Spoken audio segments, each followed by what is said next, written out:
እጅህን አልፎ ልብህን ሊያደመው ይችላል። አልፈውና ጌታ ቤት ሆናችሁ የደከማችሁ ሰዎች ጌታ ኢየሱስ ከእናንተ ጋር አለ። አቤቱ ክንዴን አበርታ። አቤቱ ሳልጨርስ እንዳልመለስ ክንዴን አበርታ። ዝላችኋል፣ ደክማችኋል፣ አቅቷችኋል፣ ኢየሱስ አለ። ነህምያ ምዕራፍ 6 ቁጥር 9 ላይ ያለ የጌታ ቃል አብረን እናነባለን። ሁሉም እጃቸው መስራት እስኪሳነው ድረስ ይዝላል፣ ስራውም ሳይጠናቀቅ ይቀራል ብለው በማሰብ ሊያስፈራሩን ሞከሩ። እኔ ግን አሁንም እጄን አበርታ ስል ጸለይሁ። የነህምያ ምዕራፍ 6 ነህምያ ምዕራፍ 6 ቅጥሩ ተሰርቶ የተጠናቀቀበት ምዕራፍ ነው። ነህምያ የጀመረውን ቅጥር ሰርቶ ያጠናቀቀበት ምዕራፍ ነው። ምናልባት ከዚህ በኋላ የሚቀረው ነህምያ ከዚህ በኋላ የሚቀረው የቅጥሩ ላይ ያሉ በሮችን ወይንም መዝጊያዎችን ማቆም ብቻ ነው የሚቀረው። ኦልሞስት ወደ 50 ቀናት አካባቢ ፈጅቷል። ቅጥሩ አጠቃላይ 52 ቀን እንደፈጀ ታውቃላችሁና ወደ 50 ቀናት አካባቢ ፈጅቷል። ቅጥሩ በሙሉ ተሰርቶ ተጠናቀቀ የሚል በጣም አስደናቂ ቃል አለ። ቅጥሩ በሙሉ ተሰርቶ ተጠናቀቀ። ቅጥሩን ለመስራት ሲጀምሩ የነበረው ምጥ፣ የነበረው ጸሎት፣ የነበረው ንስሐ፣ የማያቋርጡ ቀናቶች በአምላኩ በእግዚአብሔር ፊት መውደቅ፣ ማልቀስ፣ መጮህ፣ በጣም ብዙ ነገር ነበረበት። ቅጥሩ ከመጀመሩ በፊት ያ ሁሉ ምጥ፣ ያ ሁሉ እንባ፣ ያ ሁሉ ጸሎት፣ ያ ሁሉ ከንጉሥ ጋር የነበረ ንግግር፣ ንጉሥን ለመጠየቅ የነበረ በጣም ብዙ ነገር ተጠናቆ አልፎ እንደገና ወደ ኢየሩሳሌም ከተማ ነህምያ መጥቶ ሕዝቡን አስተባብሮ ያንን የሚያክል የኢየሩሳሌም ከተማ ቅጥር በ52 ቀናት ተሰርቶ ተጠናቋል። ቅጥሩ ተሰርቶ እንደ ተጠናቀቀ፣ ቅጥሩ ተሰርቶ እንዳለቀ ጠላቶቻችን ሰሙ።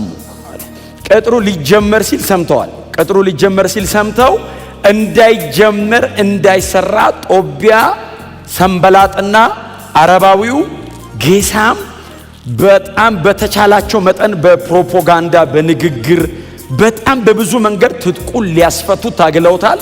እግዚአብሔር አብሮት ስለነበረ የወደቀውን የሕዝቡን ልብ ሁሉ አንስቶ ነህምያ የተቃጠለ ድንጋይ ቅጥር አድርገዋል። የተቃጠለ ድንጋይ ቅጥር አድርገዋል። ቅጥሩ ተሰርቶ አለቀ እና ቅጥሩ ተሰርቶ ሲጠናቀቅ ጠላቶቻችን ወይንም በዙሪያችን ያሉ ጠላቶቻችን ሰሙ ይላል እና ቅጥሩ ተሰርቶ እንዳለቀ ሲሰሙ አሁን ደግሞ የቀረው መዝጊያ ማቆም ነው፣ የቅጥሩን በር መስራት ነው።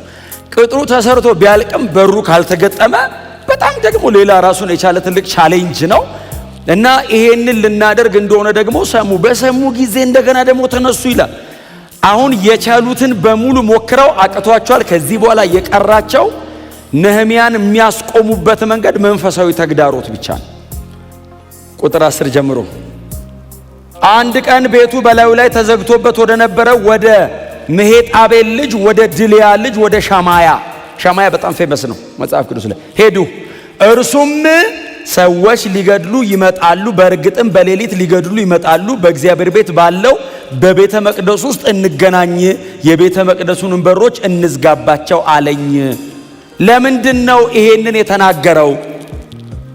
ሰዎች ሊገድሉ ይመጣሉ፣ በሌሊት ነው ሊገድሉ የሚመጡት። እግዚአብሔር እንዳለው አድርጎ ነው እየነገረው ያለው። ከዛ እነ ጦቢያና ሰንበላጥ ወታደሮቻቸውን ይዘው መጥተው በቤተ መቅደስ ሊገሉት ነው። ነህምያን ቤተ መቅደስ ውስጥ ሊገሉት ነው ባይዘው እና ናና ሸሽተ አምልጠ ቤተ መቅደስ ናና ግባ፣ ተዘስ በሩን እንዘጋባቸዋለን ሲለው የምትቀጥለው ቁጥር 11 እኔ ግን እንደ እኔ ያለ ሰው ሸሽቶ ይደበቃል? አሁን ይሄ ቅጥር የሚሰራን ሕዝብ ትቼ ሮጬ ልደበቅ ነው አሁን እኔ? ቀጥሎ እንደዚህ አለ፣ ወይስ ደግሞ ሕይወቱን ለማዳን ሲል ወደ ቤተ መቅደስ መግባት ይገባዋልን? አልሄድም አሉ። በእኔ ላይ ትንቢት የተናገረው ጦቢያና ሰንበላጥ በገንዘብ ስለደለሉት እንጂ እግዚአብሔር ወደ እኔ እንዳላከው ተረዳው። ስፒሪቹዋል አረጋው። ስስጎናችሁ ምንድን ነው እናንተ? መንፈሳዊ ነገር አይደል? ስስጎናችሁ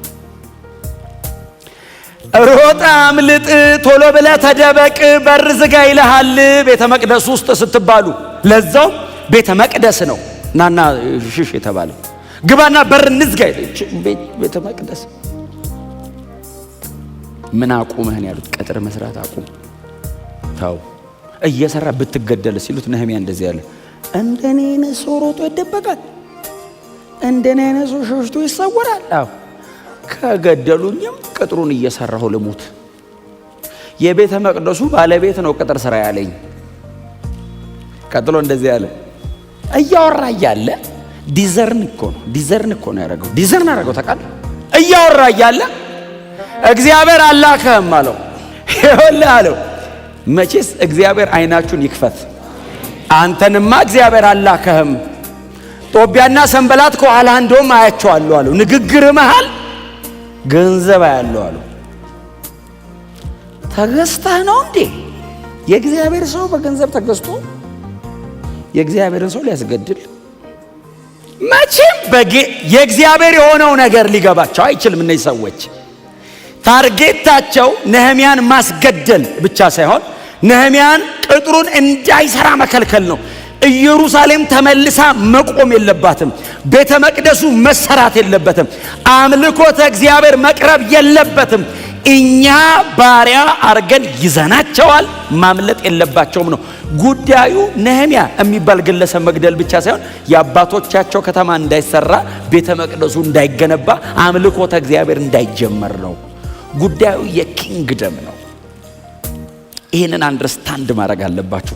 በዚህ ጊዜ ነው ነህምያ ልክ እነ ሸማያን ምናምን ሲልኩበት ቤተ መቅደስ ውስጥ ድረስ እንደገቡ ሲያይ እንደዚህ ያለ ነህምያ አቤቱ ክንዴን አበርታ። ምን ያክል ቴምፕትድ ቢሆን ነው ጉዳዩ? ምን ያክል ቴምፕትድ ነው? ለምን የህዝቡ እጅ ይላላል አለ። በቃ መጽሐፍ ቅዱስ የሚቀጥሉትን ምዕራፎች ማንበብ ነው። ከቁጥር 15 በኋላ ያለው ስታነቡ ቅጥሩ ተሰርቶ ተጠናቀቀ፣ በሮቹም ተገጠሙ፣ እግዚአብሔር አበረታው። ክንዴን አበርታ ሲል እግዚአብሔር ከስር መጥቶ እግዚአብሔር ደገፈው። የእግዚአብሔር የሆነውን ነገር ስትጀምሩ በእናንተ ህይወት ላይ የእግዚአብሔር የሆነው አጀንዳ ሲጀምር በማትጠብቁት መንገድ ነው ጠላት የሚመጣው። ፖለቲካል አረጉት አልቻሉም፣ ሶሻል አረጉት አልቻሉም፣ ኢኮኖሚካሊ ብሎክ አረጓቸው። ባይዘው ብሎክ የሚበላ እስኪታጣኩ አረጓቸው፣ አልቻሏቸው። ሰዎች ያን ሁሉ እያለፉ ይሰራሉ። መጨረሻ ላይ አልቲሜትሊ ልናገኛቸው የምንችለው በዚህ ጉዳይ ነው። መጡ፣ አለፉ። ይሄንን አቤቱ ክንዳችንን አበርታ። እጃቸውን ቢያላሉስ ኖሮ ምንድነው የሚፈጠረው? አለማላላታቸው መጥበቁና መጠንከራቸውን እኮ ነው የተጻፈው። ቢላላስ ቅጥሩ ባይሰራስ ምዕራፍ 2 ቁጥር 17 ላይ ያለው ቃል ይፈጸም ነበር። መሳለቂያ ታርጌቱ ምንድነው? ጠላት መሳለቅ ብል ይኸው እንደዚህ አይነት ወንጌል አለ። አሁን ማስባል ታርጌቱ ከእናንተ ጋር አይደለም፣ ከወንጌል ጋር ነው። ኢየሱስ ከሞተበት ጉዳይ ጋር ነው። የክርስቶስን መልክ ማበላሸት ነው የጠላት ታርጌት። የሚያንገዳግድ ነገር ሲመጣ ይህንን ነው መጸለይ ያለበት። አቤቱ ክንዴን አበርታ። ለምን መሰለ? ካንተ አቅም በላይ ነው። ካንተ ጉልበት ውጪ ነው። እማጠብቀው ነው። ሸማያን እንዴት ይጠብቃል? አሁን ይሄ ሰው ሸማያን ሊቀ ካህን የሆነ ነብይ የሆነን ሰው እንዴት ይጠብቃል? እሱ ቆሞ እንደዚህ ያለው እና ስራውን አቁም እና ተደበቅ ለተወሰነ ጊዜ፣ ከዛስ መምጣታቸው አይቀርም አሉ እና በር ዘግተን ከመጡብን እንይዛለን ሲል አም ሶሪ አሉ። ምን አይነት ዲስአፖይንትመንት! አብረን ቅጥር እንሰራለን ብለን ስናስባለሁ የህዝቡ ልብ ታበረታለ ብዬ ስጠብቅ ልታስገድለኝ አሳልፈ ልሰጠኝ እኔ አለ። ችግር የለውም አለው። እኔ አንድ ቀን እሞታለሁ አለው። የኢየሩሳሌም ቅጥር ሳይሰራ ይቅር፣ እነ ዙሩባቤል ቤተ መቅደሱን ሳይሰሩት ይታወት መሳለቂያ ይሁን። ነህምያ ለምንድን ነው እዚህ ምጥ ውስጥ የገባው? ቤተ መንግስት ውስጥ ቁጭ ብሎ ጠጅ አሳላፊነቱን እየሰራ እግዚአብሔር በወደደ ጊዜ አባቶቻችንን ከተማ ይስራ ብሎ መተው አይችልም እንዴ? እናንተ ሄዱና የምታደርጉትን አድርጉ፣ እኔ በምችለው ከእናንተ ጋር እቆማለሁ ማለት አይችልም እንዴ? ምንድነው እዛ እሳት መሃል ከቶ ሊገሉ ይፈልጋሉ፣ ልትገደል ነው እየተባለ እንደዚህ አይነት የተቀናጀ መከራ ውስጥ ለምንድን ነው ነህምያ የሚገባው? የእግዚአብሔርን ፈቃድ ለማድረግ ሰዎቹን እዩዋቸው እስቲ። ምንም ፐርሰናል አይደሉም። የእግዚአብሔር መንግስት ጉዳይ። ክብር ለእግዚአብሔር ለአምላካችን ይሁን። ነህምያ ቆሞ ቅጥሩ ተጠናቀቀ እንዳለው ከአንደበቱ አውጥቶ ቅጥሩ አለቀ አለ። ታዲያ ምን እናርግ? ኑ ተሰብሰቡ። እንደዚህ ህዝቡን ሰበሰቡ። የሕጉን መጽሐፍ ይዘው መጡ። ጥቅልሉን አንድ ሰው እንደዚህ ተሸከመ። እዝራ እንደዚህ ከፍ ያለ ቦታ ላይ ቆመ። አንድ ሰው ፊቱ ቆሞ ጥቅሉን እንደዚህ ያዘለት። ቅጥሩ አልቋል። ህዝብ ተሰብስቧል። ጥቅልል እንዲይዘውለት እዝራ ቆሞ የእግዚአብሔርን ሕግ ማንበብ ጀመረ። ግማሽ ቀን ያክል። አሁን ገና እኮ ነው። አሁን ገና 7 ሰዓት ነው ጠዋት የጀመሩ። እንግዲህ ምናልባት እነሱ early in the morning ግን የጀመሩት እንደኛ 4 ሰዓት ቢጀምሩ 9 ሰዓት ማለት ድረስ ህዝብ ቀጥ ብሎ ቆሞ እዝራ የሕጉን መጽሐፍ ያነበዋል። መጽሐፍ እንደዚህ ይላል፣ ህዝቡ ሁሉ በታላቅ ድምፅ ያለቅሱ ነበር ሕጉን ሲሰሙ። እዝራ ሕጉን ማንበብ በመሃል አቆሞ እንደዚህ ያለ፣ ለምንድን ነው የምታለቅሱት? ይሄ እኮ የለቅሷችን ቀን አይደለም፣ ቅጥራችንን ሰርተን ጨርሰን የምስጋናችን ቀን ነው ሲል ህዝቡ እንደዚህ ያሉ፣ ደስ ብሎን ነው የምናለቅሰው። በአባቶቻችን ከተማ እግራችን ቆሞ ድጋሚ ሕጉን ሰማ ጆሮአችን። ደስ ብሎን ነው። መንገዱ ግን እንደዚህ አልነበረም። የሆነ ቀን ደስ ይለናል። አሁንም ደስ እያለ ነው የምንኖረው። መከራው ቀላል አይደለም፣ ግን በእውነት መከራው ቀላል አይደለም። ዛሬ አመስግነን ነው የምንሄደው። ኢየሱስ ጨርሶልናል። እኛም ደግሞ ጨርሰን ነው የምንሄደው። አጠናቀን። አንዲት ሰዓት ለቃችሁ እንዳትገዙ። አንዲት ሰዓት በእውነት ነው የምነግራችሁ። የሚጎትት የሚገነጥል የሚቧጥጥ ነገር ሊኖር ይችላል። እጅህን አልፎ ልብህን ሊያደመው ይችላል። አልፈውና ወንጌል ነው። ስጋዬን አይደለም ነፍሴን ቢጠይቀኝ መስጠት ነው ያለብኝ። የሆነ ቀን አለ ከፊታችን። እርሱ ደስታውን ያያል የተባለለት ቀን አለ። አብረን ደስታውን እናያለን። እስከዛ ድረስ ግን እነዚህን ጸሎቶች እየጸለይናቸው ነው የምንሄደው። አቤቱ ክንዴን አበርታ።